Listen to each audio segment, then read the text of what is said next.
We would like to send out a special thanks to Best Fiends for supporting The Trail Went Cold. Best Fiends is a unique and exciting puzzle experience unlike other puzzle games out there. Best Fiends updates the game monthly with new levels and events, so it never gets old. You can download it free on the Apple App Store or Google Play. Thank you, and enjoy the show. August 18th, 1987. Manatee County, Florida. Todd McAfee, the 27-year-old manager of a tomato farm, is discovered to be missing from his trailer after his employees arrive for work. Todd's body is soon discovered in a drainage ditch, and he has been shot 4 times. Since a valuable gun collection was stolen from Todd's trailer, he was apparently killed during a burglary, and police investigate a sighting of some suspects who were seen in the area in an orange van on the day of the crime. Years later, Todd's former housekeeper is indicted for his murder, but the charges are dropped when the case against her falls apart, and the crime continues to remain unsolved. After that, the trail went cold.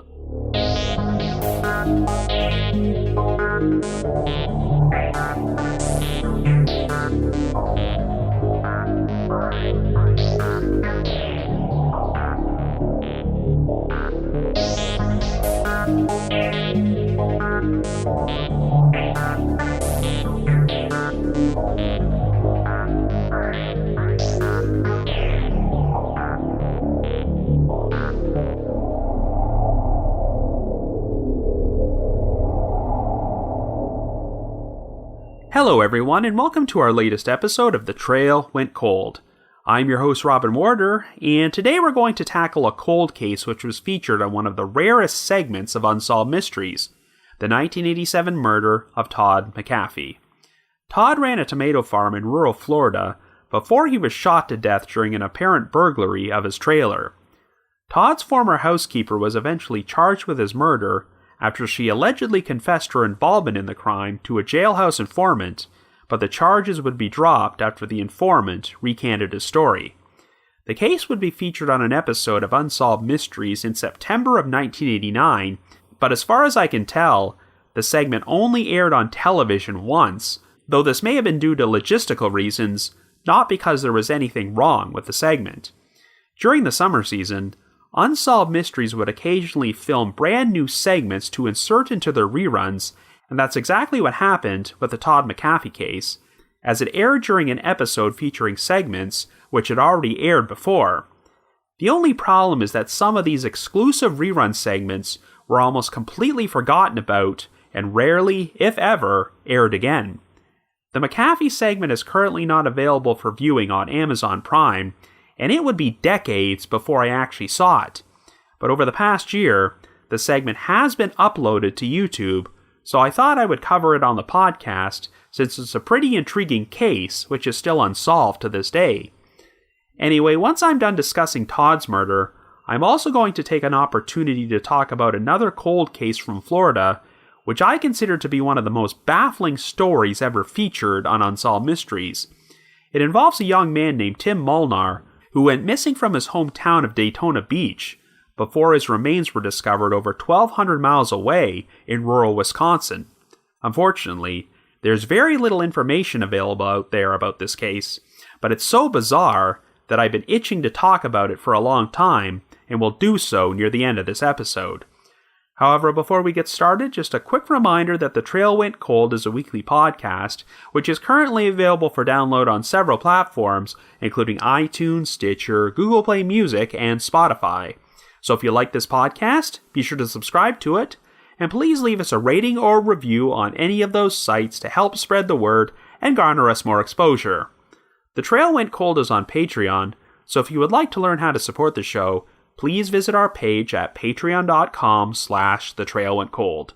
For as little as $1 a month, you can garner access to exclusive rewards, which may include stickers and thank you cards, early access to episodes, and bonus content. So with all that out of the way, let us now start off by discussing the unsolved murder of Todd McAfee.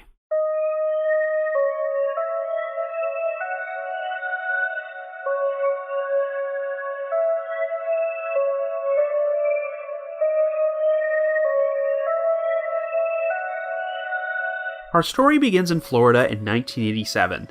Our central figure is 27-year-old Todd McAfee, who lives in a rural area of Manatee County, which is so isolated that his closest neighbor is 4 miles away.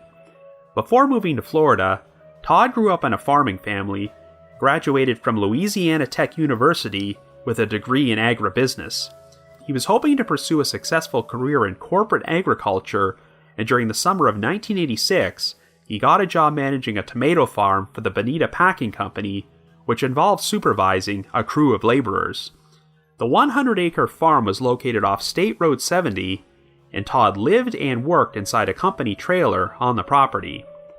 At around 6:30 a.m. on the morning of August the 18th, the farm's laborers showed up for work, but were surprised to find that Todd had not unlocked the front gate for them, so they had to wait for their foreman, Adam Williams, to arrive and let them in. When they entered the property, Adam noticed that Todd's truck was parked in front of his car near the trailer, even though it was standard practice for him to normally park it behind his car. Adam decided to check inside Todd's trailer, and there was no sign of him, though the trailer appeared to have been ransacked, and there were 2 empty handgun cases also lying on the floor. Todd also noticed that the spindles in Todd's answering machine were still spinning, but the machine's tape was missing. One of the laborers decided to check inside Todd's pickup truck and noticed that the keys were still in the ignition. A bag of groceries Todd had purchased, as well as a videotape he had rented from a convenience store in nearby Mayaca City the previous day, were resting on the front seat. An empty case where Todd ordinarily kept one of his guns was on the dashboard, though the gun itself was missing. But most disturbingly, there was a large quantity of blood in the bed of the pickup truck, and Todd's blood-covered glasses were lying there as well. At around 10 a.m., some of the laborers were forced to pull over at a spot 2 miles from the farm because their truck had overheated. While searching for water, they wound up coming across Todd's body in a drainage ditch. The Manatee County Sheriff's Office were soon summoned to the scene and discovered that Todd had been shot 4 times with .22 caliber hollow point bullets. Spatters of blood were found in some sand, which suggested that Todd's body had been placed on the ground before he was dumped in the ditch. A series of footprints were also found at the scene, and given that Todd was 6'5" and weighed 215 pounds, it was suspected that more than one person would have been required to carry his body. Investigators theorized that the reason Todd's body was dumped at that particular location was because a 15-foot alligator was known for inhabiting the drainage ditch, so his killers may have hoped that the gator would consume his body and destroy potential evidence. All of Todd's employees from the tomato farm were interrogated, and police even videotaped the soles from all their shoes, but none of them seemed to match the footprints from the crime scene. When investigators performed a thorough search of Todd's trailer, they came up with a likely motive for his murder. Todd was known for being an avid gun collector who loved hunting and was a member of the local gun club. He also spent a lot of time target shooting on his property, and it was no big secret throughout the area that he kept a fairly valuable gun collection inside his trailer. In fact, the previous October, some of Todd's guns had been stolen when his trailer was burglarized. His entire gun collection was now missing, as well as a VCR and some cameras. Judging by the receipt from the grocery bag inside Todd's truck, it was estimated that he had returned to his trailer sometime between 6:30 and 7 p.m. on the evening of August the 17th, and was likely ambushed and shot to death when he caught the perpetrators in the act of committing a burglary. Todd may have grabbed the missing gun he normally kept inside the empty case on his truck's dashboard, but he was shot before he had the chance to use it. The perpetrators then used the truck to transport Todd's body to the drainage ditch before driving it back. The tire tracks in the sand seemed to indicate that Todd's truck had sped up to the trailer after he drove through the front gate, possibly because he noticed a suspicious vehicle there. Indeed, 2 of Todd's friends would tell investigators that at around 6:15 that same evening, they were driving down the road past Todd's trailer and noticed an orange van parked outside. Well, the description of the orange van would soon lead to an interesting eyewitness sighting. Sometime on the afternoon of August the 17th, a customer was getting gas at a service station in Mayaca City, located about 7 miles from Todd's property, and a 1970s model orange van was parked next to her. The customer noticed a blonde woman standing outside the van who appeared to be in her mid to late 20s and was wearing a gold necklace with the initials RB. The customer decided to strike up a conversation with the woman, but suspected she may have been under the influence of drugs. While this was going on, the van's driver's side door was still open, and the customer noticed what appeared to be an automatic weapon in the front seat.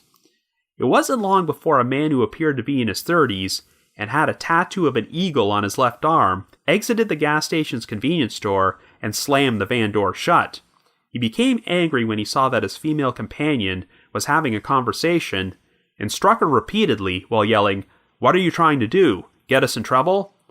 The customer overheard the woman refer to the man as Rob before he forced her inside the van.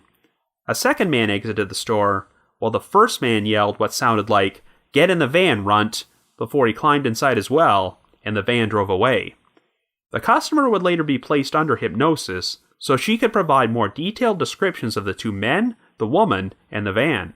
Unfortunately, the investigation into Todd's murder would come to a temporary halt when a Florida Highway Patrol trooper named Jeffrey Young was shot to death during a routine traffic stop on the very same day Todd's body was found. As a result, deputies from the Manatee County Sheriff's Office were diverted from this case to assist in the manhunt for Young's killer before he was captured. Regardless, when the investigation resumed, Todd's family would offer a $5,000 reward for information leading to an arrest, and the case was featured on Unsolved Mysteries in September of 1989. Just over 4 years later, the Manatee County Sheriff would form the Investigative Criminal Enforcement Unit, in which unpaid volunteers from law enforcement could explore unsolved cold cases in which the investigation had reached a dead end. And it wasn't long before there would be an interesting development in Todd's case. Jacob Wesley Scott, an inmate serving time in a Florida prison for armed robbery, came forward and claimed that 3 years earlier, he had been incarcerated in the DeSoto County Jail with a woman named Ruthie Mae Anderson, who had been arrested on charges of dealing in stolen property. Before his death, Ruthie had worked as Todd McAfee's part-time housekeeper and was hired to clean his trailer once a week, and her husband, Wilbur Anderson, was also an employee at the tomato farm. According to Scott, Ruthie told him that she had organized a burglary of Todd's trailer alongside Wilbur and 2 other accomplices, but when they broke in, they were taken by surprise when Todd suddenly returned home, so they wound up shooting him to death. At the time of the murder, the Andersons had been living in Arcadia, Florida, but by this point, the couple were separated. Ruthie was living in Mississippi, while Wilbur was serving time in an Alabama prison for armed robbery.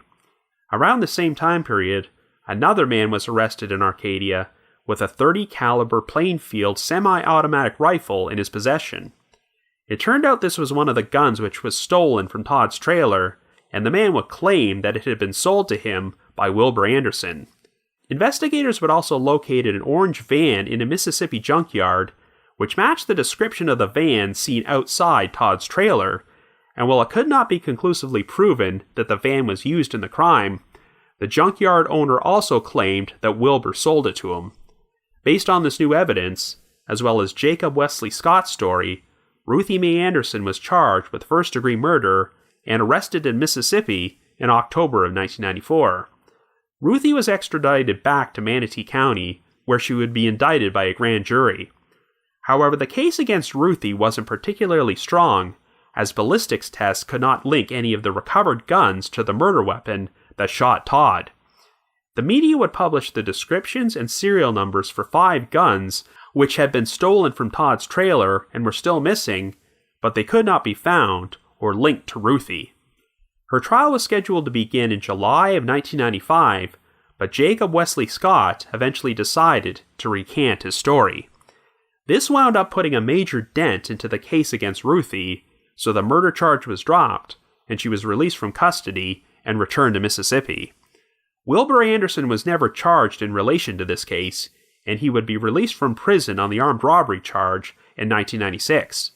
After this, the investigation once again reached a standstill, and there have not been any substantial developments in over 2 decades. A Todd McAfee Memorial Scholarship has since been established at Louisiana Tech University, which is awarded every year to a student who enters the field of agribusiness, but unfortunately, the murder of the individual this scholarship is named after continues to remain unsolved. So I guess you could say, the trail went cold. But before we continue, we would like to take a moment to thank our sponsor, Best Fiends. We're going to be closing in on our 200th episode pretty soon, so that obviously means I have quite a passion for true crime. But even the most devoted true crime fans need a break every now and then, which is why Best Fiends is my go-to refresher whenever I need a mental palate cleanser. The good news is that Best Fiends engages my brain the same way creating an episode of this podcast does, as each cold case I feature is a jigsaw puzzle which needs to be put together.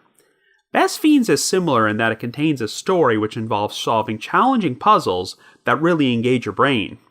One of the best things about it is that it's a casual game anyone can play, and it's even made for adults.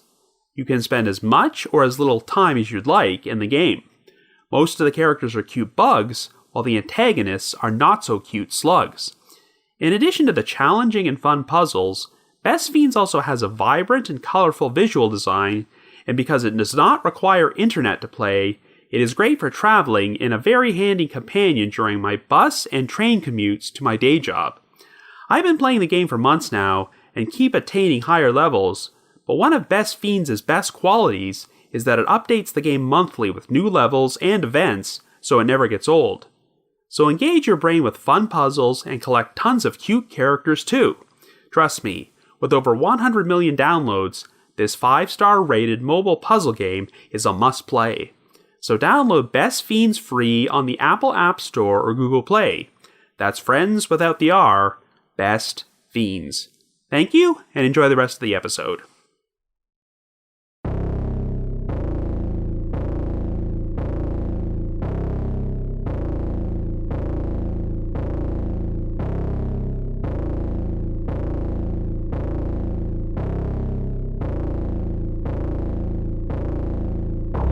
So for the longest time, this particular segment was almost considered to be the holy grail among Unsolved Mysteries fans because it was so hard to find.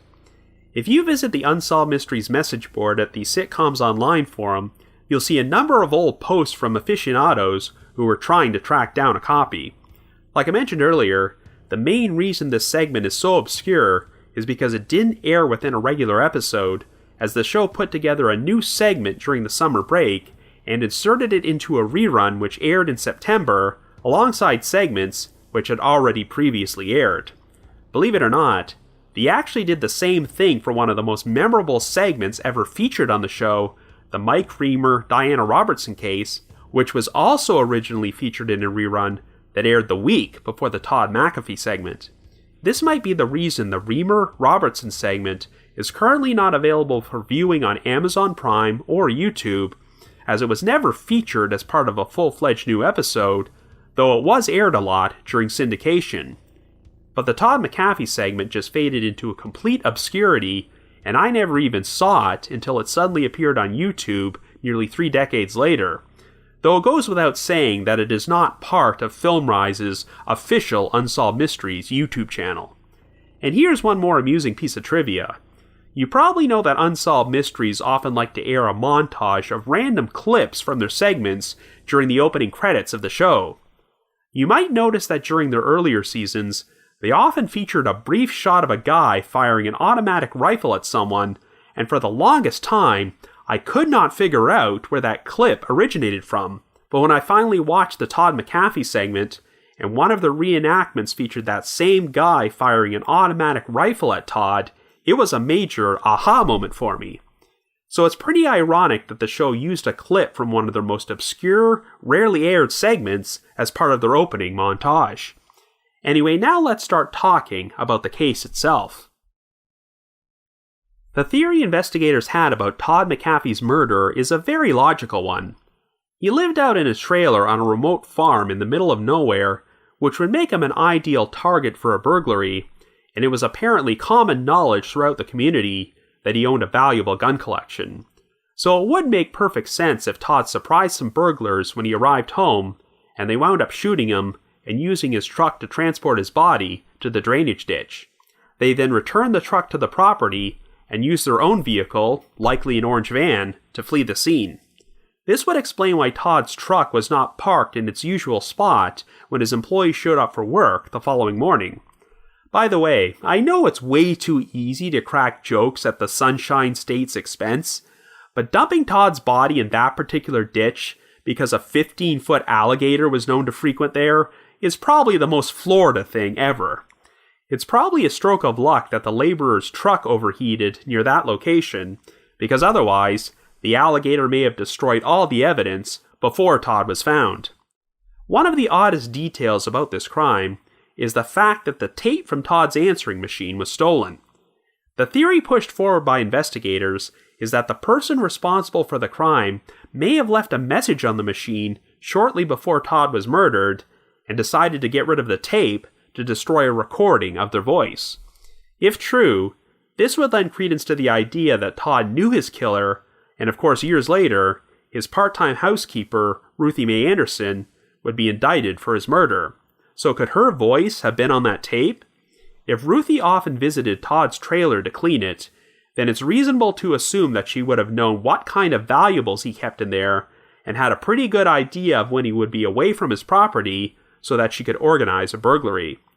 The theory of Ruthie being the instigator of this crime does make logical sense, but there are still complicating factors here which might explain why they ultimately decided not to take her to trial. As you recall, the biggest lead during the early stages of the investigation was the sighting of 2 men and a woman in an orange van at a local gas station a short time before an orange van was seen on Todd's property, so it's reasonable to assume those people were involved in the murder. But there's one major problem. The 2 men and the woman were white, but Ruthie Mae Anderson and her husband Wilbur are black. Of course, you could write off this lead by assuming that the gas station sighting was just a red herring, and the 3 white people had nothing to do with the crime, but if so, that's a pretty big coincidence. An orange van is a very unique and distinct-looking vehicle, and what's most troubling is that the gas station customer was also certain she caught a glimpse of an automatic weapon in the front seat. One of the men also got incredibly angry about his female companion chatting with the customer, and even went so far as to slap her around, which would lend credence to the idea that they were on their way to commit a crime, and he did not want her attracting attention. Incidentally, the composite sketch they released of the unidentified woman is one of the scariest composite sketches I've ever seen, so if these people had no involvement in Todd's murder, then you have to wonder if they had their own potentially interesting backstory. You'd think the fact that Todd had a housekeeper who had access to his trailer should have propelled Ruthie Mae Anderson to the top of the potential suspects list, so I have to wonder if investigators initially wrote her off because they put so much stock into those 3 white suspects. It's also interesting how Wilbur Anderson was an employee at Todd's farm, but it's not clear to me if he was one of the laborers who showed up for work on the morning Todd's body was discovered, as I know that all these employees were interrogated and had their footwear checked to see if they matched the footprints at the murder scene, but none of them drew suspicion. And if the Andersons owned or had access to an orange van during that time period, you'd also think that would make them stand out as potential suspects as well. However, according to Jacob Wesley Scott, Ruthie told him that she had 2 other accomplices on the burglary besides her husband. It's never been established who these accomplices were supposed to be, so perhaps the group from the gas station really were in on it and met up with the Andersons at a later time. So let's look at the evidence against the Andersons. We know they've both served time in jail for other crimes, so they're obviously not saints. One of Todd's missing guns was found in the possession of a man who claimed that Wilbur sold it to him, and Wilbur also allegedly sold an orange van to the owner of a junkyard in Mississippi. Of course, we really only have their word that Wilbur provided them with those items, but what's odd to me is that it seems like there's more evidence to implicate Wilbur than Ruthie, yet she was the one who wound up being charged with Todd's murder.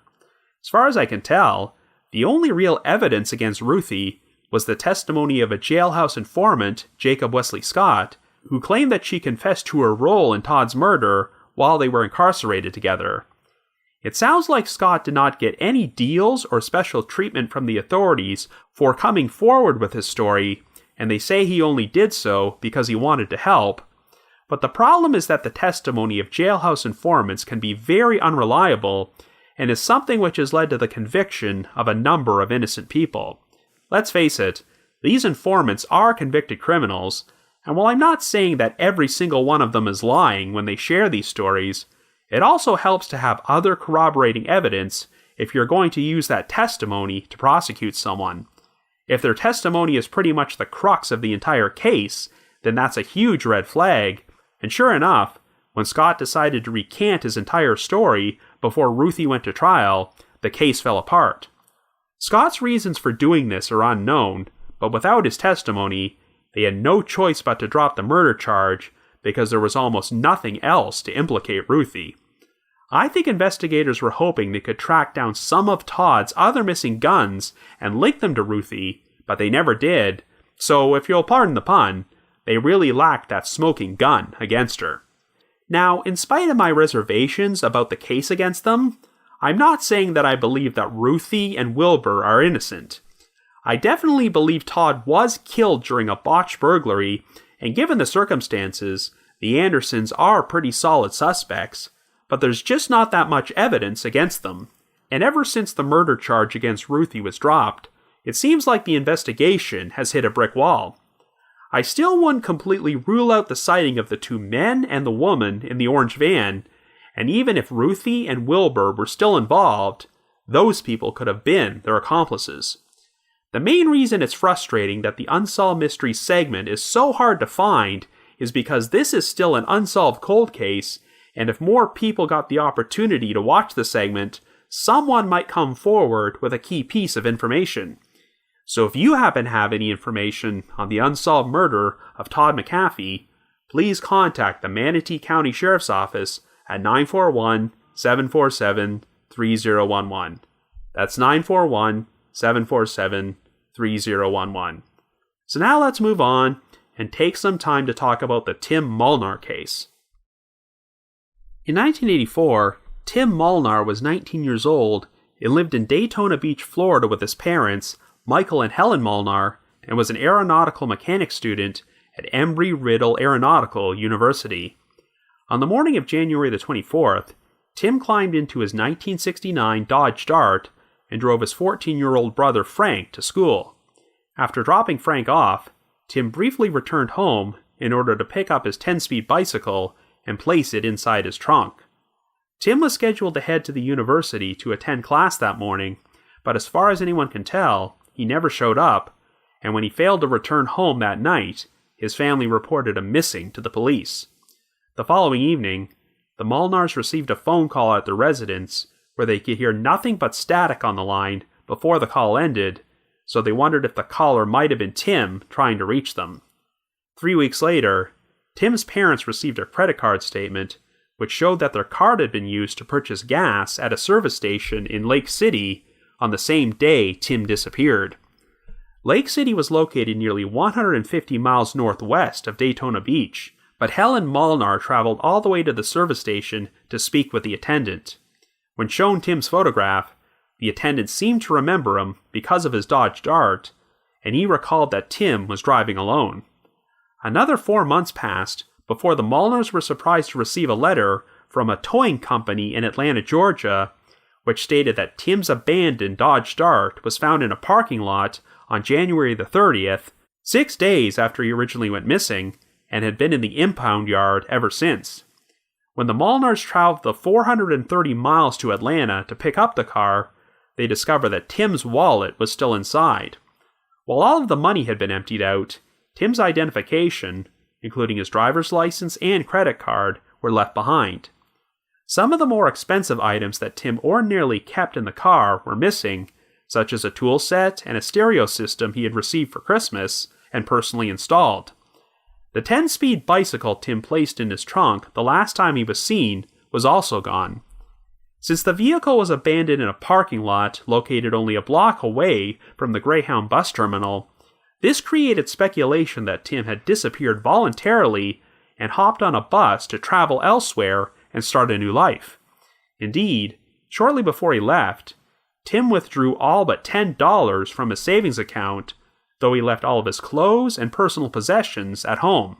Tim's family could not understand why he would have chosen to run away, as he was known for being very quiet and never causing any trouble. The Molnars would be left without answers for over a decade until they decided to take the case to Unsolved Mysteries, who featured a segment about Tim's disappearance in November of 1995.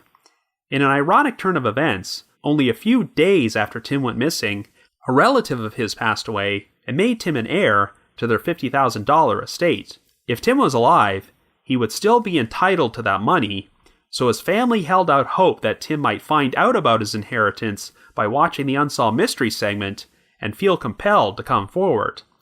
Following its original airing, Unsolved Mysteries reran the segment 2 months later on January the 31st, 1996, which would lead to a surprising revelation.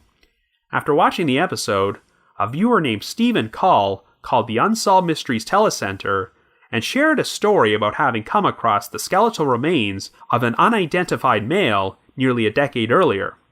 The discovery took place on March 23, 1986, at a secluded pine plantation in Waukesha County, Wisconsin, near the town of Merton, and the victim's frozen remains had been encased in a sheet of ice. According to Call, even though this location was over 1,200 miles away from Daytona Beach, he started having flashbacks when he watched the Unsolved Mysteries segment about Tim Molnar and heard the description of the clothing Tim had been wearing when he disappeared. Call was certain that the unidentified victim he found was wearing the exact same clothing and wondered if he may have been Tim.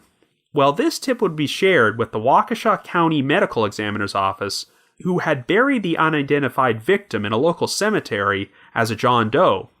When he was found, the victim had a set of rusted keys on him, so the deputy medical examiner contacted the Molnar family and asked them if they still had the same set of locks on their house from the time period Tim went missing.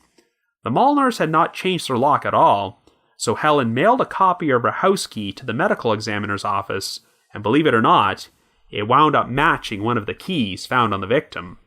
In addition, another key he possessed matched Tim's Dodge Dart.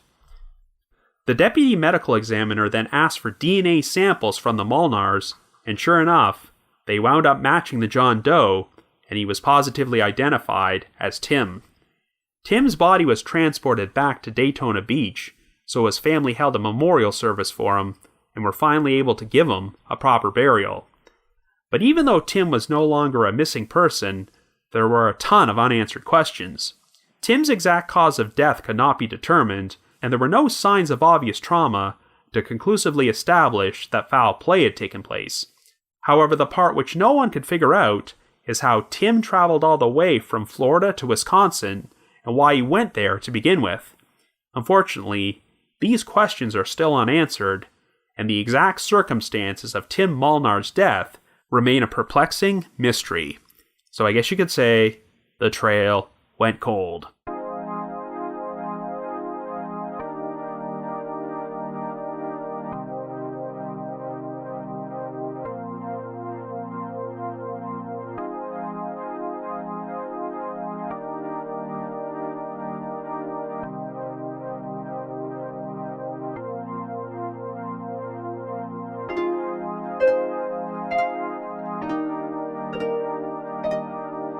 So if you know this podcast well, you're probably aware that I am particularly fascinated by cases in which a victim goes missing or is found deceased at a location which is a great distance away from where they live, and they had no reason to travel there in the first place.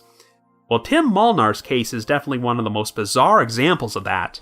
If I could, I would devote an entire episode to this story, but unfortunately, the information I just shared with you is pretty much all that's available.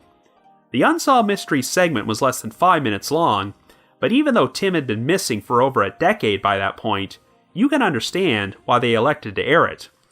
Unlike many of the other missing persons cases they profiled, there was a decent chance that Tim had disappeared voluntarily and was still alive out there somewhere.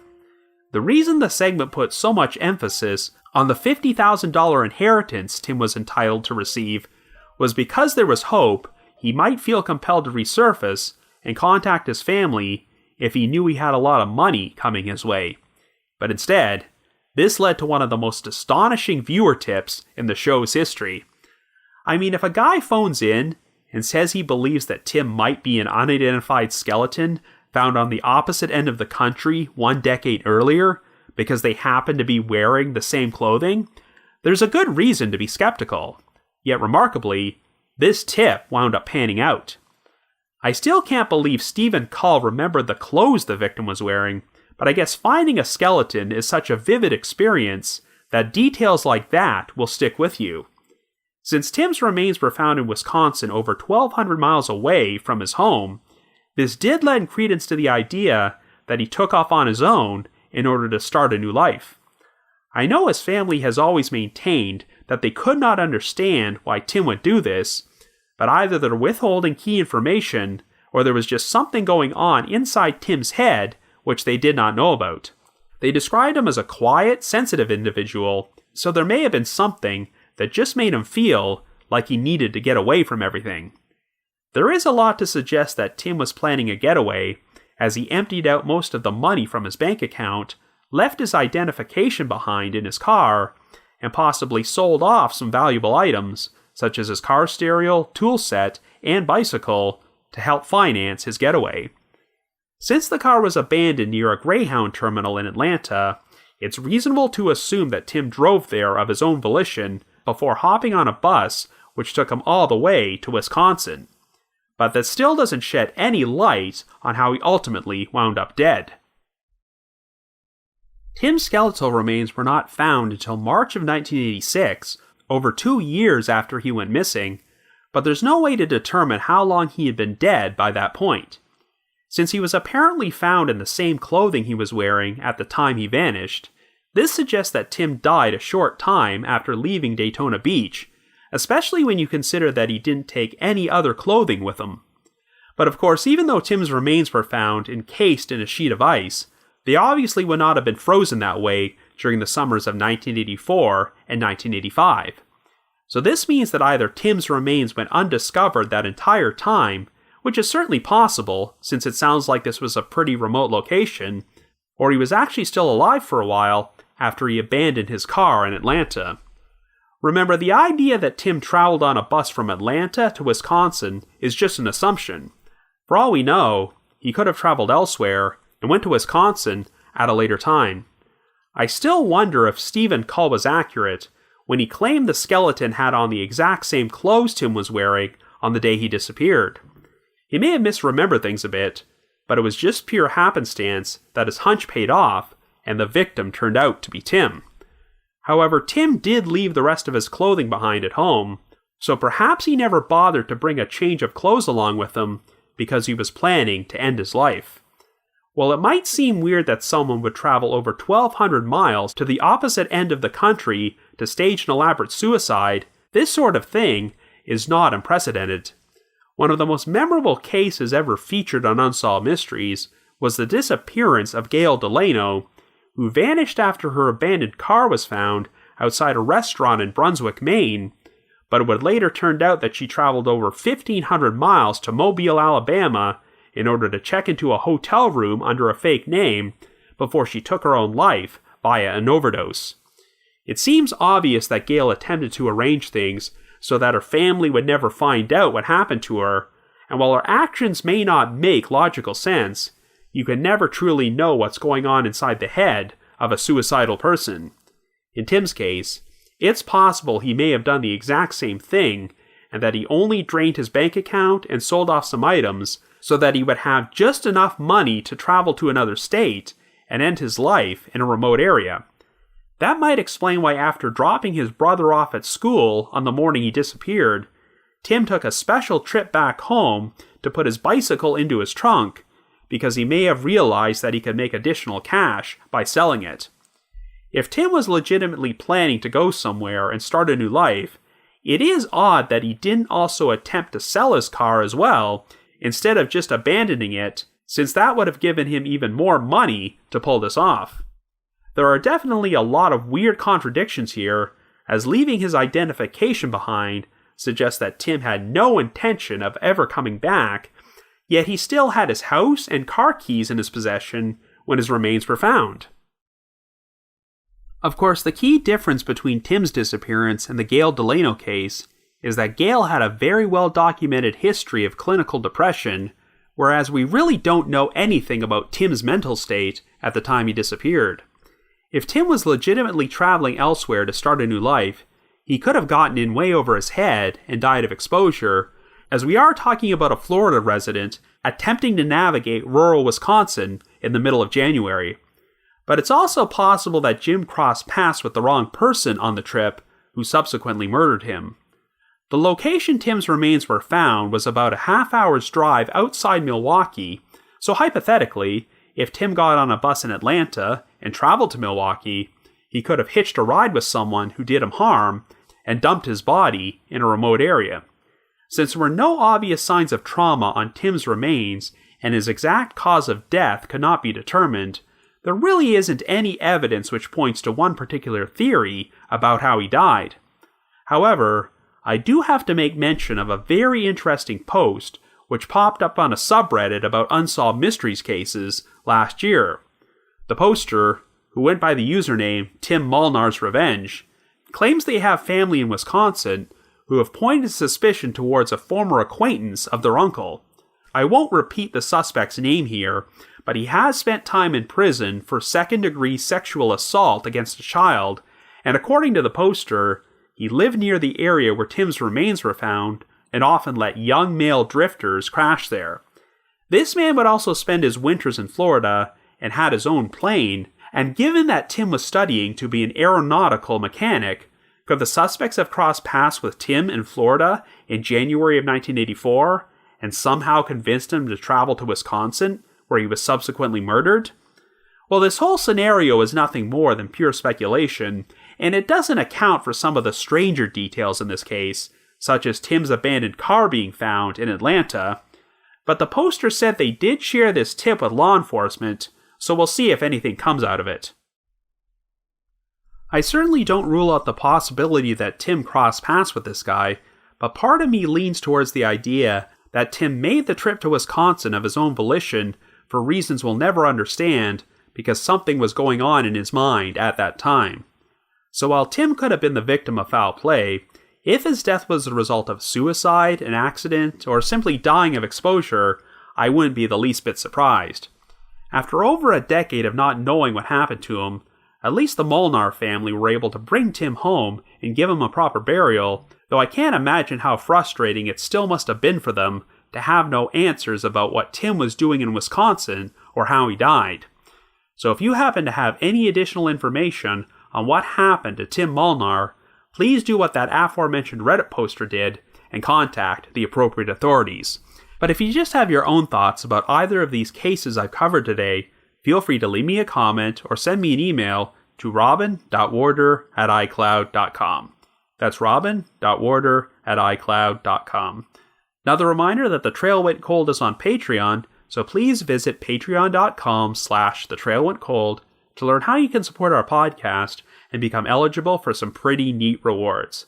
We produced a bunch of exclusive bonus episodes for our patrons in tiers 2 and 3, and this past month, I decided to do a more lighthearted episode about my top 10 Unsolved Mysteries guilty pleasures, where I discuss some of the silliest segments the show has ever produced, which still managed to be very entertaining. And for our patrons in tier 3, I've also recorded another new audio commentary track, which can be played over a classic episode of Unsolved Mysteries. So to learn more information, feel free to visit our Patreon page. I'd also like to take a moment to give a shout out to our most recent listeners who have signed up with us on Patreon this week, and they are Sana K, Kim L, Sarah R, and Sarah K. Thank you all so much for your support. And before I bring this episode to a close, I would like to play a promo for another podcast about Unsolved Mysteries, Still Unknown. Hello, Trail Went Cold listeners. My name is Joe Schwartz, and I want to tell you about a podcast that I host called Still Unknown, an unsolved true crime podcast. Like Robin, I too grew up on Unsolved Mysteries, and it led to a lifelong fascination with true crime, in particular unsolved cases. Every other Monday, I talk about a different unsolved murder, disappearance, or unexplained death, in hopes that telling these stories will someday bring out the answers that these cases are desperately seeking. You can listen to my podcast on Apple Podcasts, Spotify, or wherever you listen to The Trail Went Cold. You can follow me on Instagram as Still Unknown Podcast, on Twitter as Still Unknown Pod. And who knows, you may even be able to help reveal the final pieces to help solve a case. So subscribe now to hear a new case every other Monday, and let's try to solve some mysteries together. Anyway, since we covered 2 Florida cases today, I guess now would be an appropriate time to remind you that on the weekend of May 1st to the 3rd, I will be appearing on Podcast Row at CrimeCon, which is being held at the World Center Marriott Hotel in Orlando. This will mark my 4th consecutive year attending the event, and if you would like to purchase tickets and haven't already done so, you can get a 10% discount by visiting crimecon.com and using the promo code COLD20. That's COLD20. And for the 2nd consecutive year, I will also be attending the True Crime Podcast Festival, which is taking place at the Lowe's Hotel in Kansas City, Missouri, on the weekend of July the 11th to the 12th. If you would like to purchase tickets to that event and haven't already done so, please visit their website at truecrimepodcastfestival.com and earn yourself a 10% discount by using the promo code TTWC. That's TTWC. I also just wanted to give another shout out to my supporters at the Unsolved Mysteries message board at the Sitcoms Online forum and the Unresolved Mysteries subreddit. I need to provide a big thanks to McGill Foote, who edits and assembles this podcast together for me, and Vince Nitro, who composes the eerie music you hear on every episode. And yes, those 2 will be joining me at CrimeCon this year, so if you attend the event, you'll get to meet them as well. Anyway, if you haven't already, you can like us on Facebook, follow us on Twitter, or leave us a rating or review on iTunes, Stitcher, Google Play Music, or Spotify. So have yourself a great week and join us next Wednesday for another brand new episode of The Trail Went Cold.